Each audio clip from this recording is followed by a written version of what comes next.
이번 영상은 리딩 지저스 3권의 네 번째 수업으로 시편을 살펴보는 세 번째 시간입니다.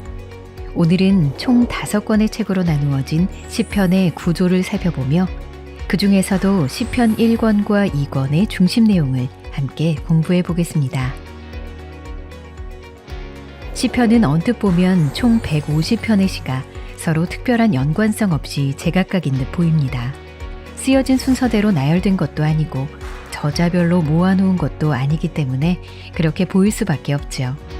하지만 시편 1편부터 150편까지의 순서는 뚜렷한 메시지를 담고 있습니다. 그리고 정교한 구조와 분명한 목적을 가지고 5권으로 묶여 있죠. 각 권의 메시지가 모여 시편 한 권의 전체 메시지를 드러냅니다.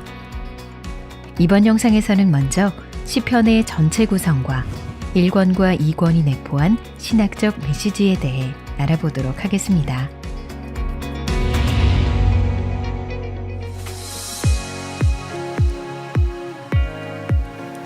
시편은 하나님을 향한 우리의 고백이면서 동시에 우리를 향한 하나님의 말씀입니다. 시편은 시인이 자기 생각과 감정을 표현한 노래이지만 우리는 그 시를 통해 하나님의 가르침을 받습니다. 그리고 이러한 목적을 위해 시편은 조직적으로 배열되고 성문화되었습니다. 우리가 현재 읽고 있는 시편은 총 5권으로 구성되어 있습니다. 그리고 시편 1편과 2편은 시편 전체의 서문 역할을 하며 마지막 5편의 시, 시편 146편에서 150편은 시편 전체의 결론입니다. 시편 전체는 하나의 찬송입니다. 각각의 시편이 그 내용은 달라도 찬양하는 어조가 담겨 있고 총체적으로 찬양을 향해 나아가기 때문에 그렇습니다. 우선 시편 각 권의 끝에는 마지막을 알려주는 표시가 있는데 송축할지로다, 아멘, 찬송할지어다라는 찬양으로 마감됩니다. 그리고 시편의 마지막 6편의 시, 시편 145편에서 150편은 극도의 절정으로 할렐루야와 주를 찬양하라라고 반복해서 외치며 대찬양의 축제로 시편의 대미를 장식합니다. 시편을 5권으로 나눈 데는 모세오경에 대응하는 목적이 있습니다. 즉, 시편의 5권은 모세오경을 의도적으로 반영한 것입니다. 그렇다고 모세오경과 시편 각 권이 1대1로 대응한다는 말은 아닙니다. 시편의 찬양과 기도는 모세오경, 즉 하나님의 율법을 바르게 이해할 때 비로소 바르게 행해질 수 있다는 뜻입니다. 즉 율법에 비추어 시편을 읽고 노래해야 한다는 것이죠. 시편 1편은 이 점을 자명하게 밝힙니다. 복 있는 사람은 오직 여호와의 율법을 즐거워하여 그의 율법을 주야로 묵상하는도다. 모세오경에 계시하신 것과 동일한 하나님의 명령이 시편 전체 구성에도 심기도록 의도하고 있습니다. 따라서 우리는 율법을 거울 삼아 시편을 이해해야 합니다.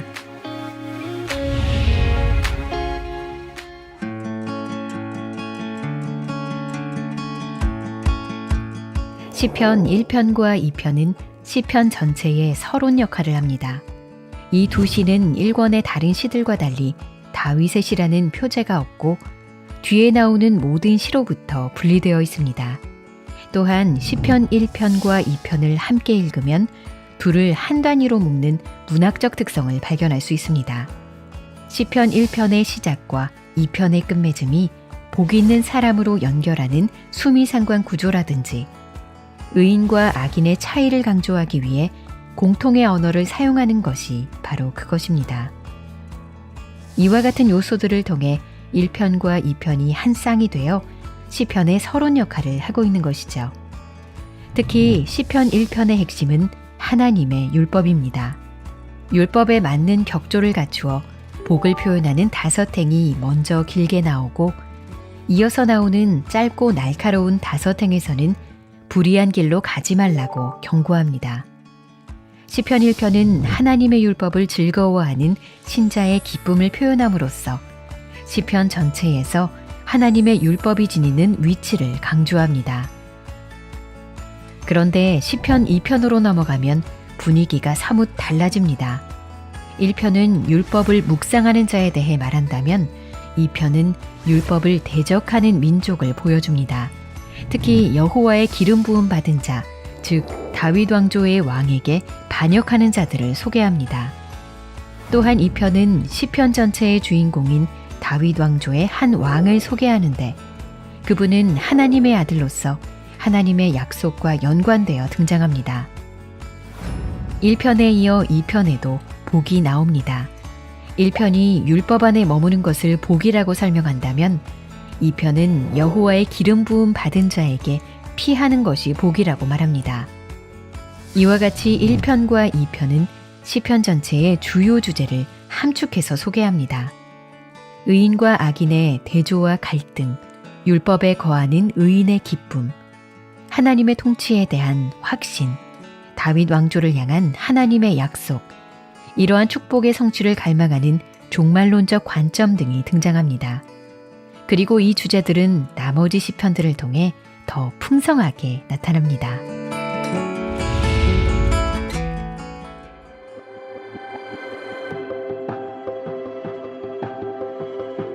시편 1권의 거의 모든 시편은 다윗의 시이고 1권의 가장 두드러진 내용은 의인과 악인 간의 갈등입니다.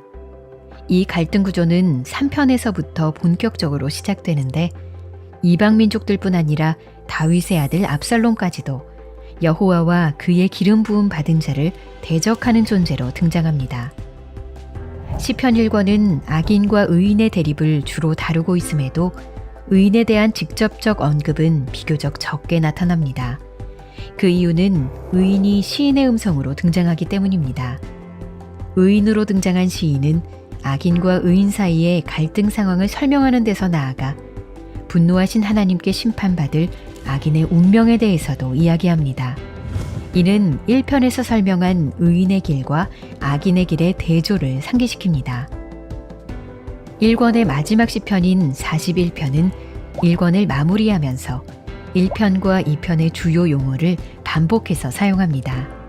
41편의 복 있는 사람은 시인 자신, 즉 다윗이며 다윗은 그의 원수들뿐 아니라 가까운 친구들에게까지 위협을 받는 상황에 처해 있습니다. 그러나 그의 의로움은 여호와께서 그를 보호하신다는 사실로 입증됩니다. 주께서 세우신 다윗 왕을 대적들이 둘러싸지만 하나님께서 그를 보호하시기 때문에 대적들은 그를 이기지 못합니다. 다윗은 자신이 건진받을 것을 확신하며 여호와 하나님을 찬양합니다. 시편 41편은 악인의 심판자이시며 기름 부음 받은 자와 자기 백성의 구원자이신 하나님, 그 하나님 안에서 피난처와 소망을 찾도록 독자들을 가르치면서 1권을 마감합니다.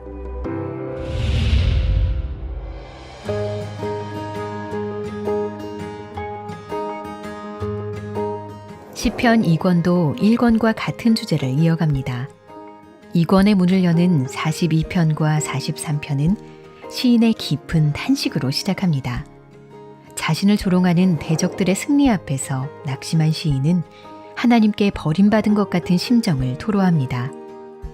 그러나 그 와중에도 그는 여전히 하나님을 신뢰하는 모습을 보입니다. 하나님께서 자신을 건지실 것을 확신하며 하나님께 소망을 둔 것이죠. 2권의 마지막인 72편에 이르면 의인이 품고 있는 소망이 구체화됩니다.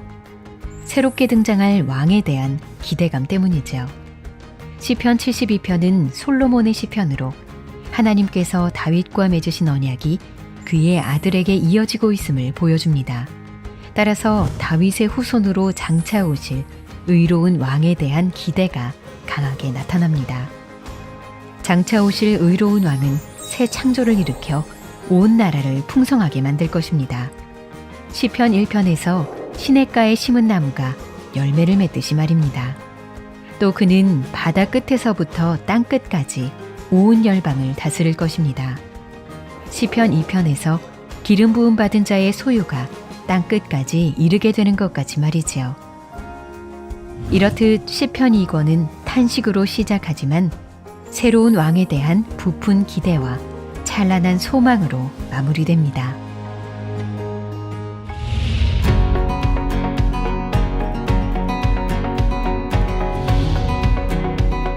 시편의 서론인 1편과 2편은 시작과 끝에서 복에 대해 이야기합니다. 1편에서는 여호와의 율법 안에 머무는 것이 복이며 2편에서는 여호와의 기름 부음 받은 자에게 피하는 것이 복이라고 가르치죠. 이 기름 부음 받은 자는 아버지로부터 열방을 유업으로 얻도록 부르심을 받았습니다. 그리고 이 말씀은 마침내 예수 그리스도를 통해 성취될 것입니다. 하나님의 아들이신 예수 그리스도는 기름 부음 받은 자이자 궁극적인 메시아로서 모든 민족이 주님 안에서 궁극적인 복, 즉 구원을 얻게 하십니다. 우리는 비로소 예수 그리스도를 통해 복 있는 사람으로 인정받게 됩니다.